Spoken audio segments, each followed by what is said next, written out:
Servicio de información, orientación y búsqueda de empleo.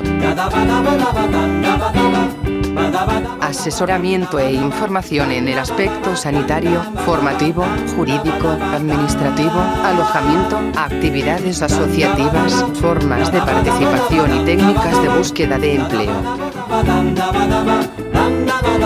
Más de 1.500 personas son atendidas cada año.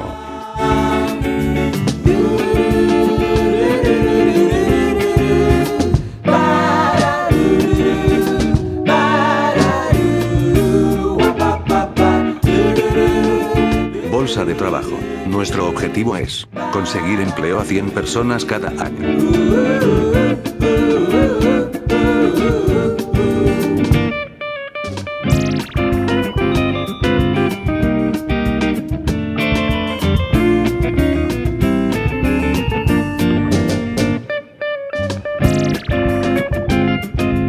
Servicio de microcréditos, fondos rotatorios de solidaridad.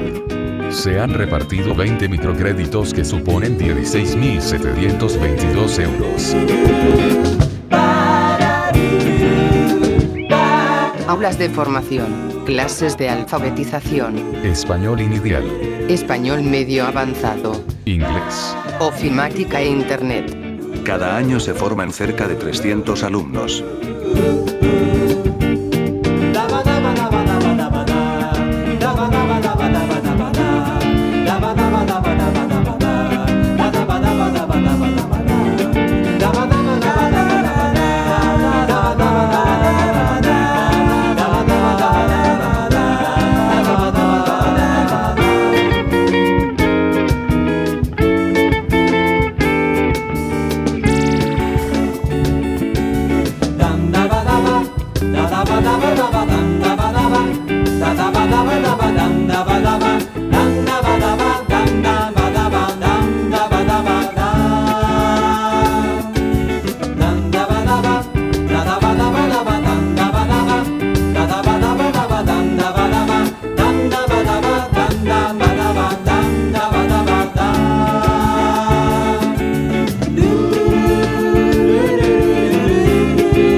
Aula de acceso gratuito a Internet. Más de 200 usuarios cada año.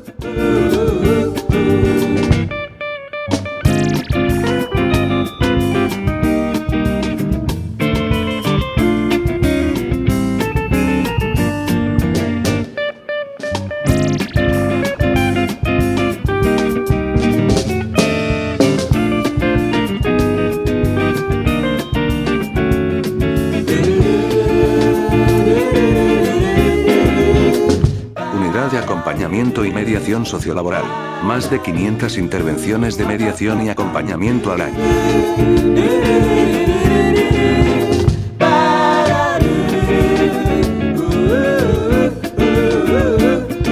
Unidad de supervisión, seguimiento y evaluación. Seguimiento de los usuarios a través de itinerarios personalizados de inserción.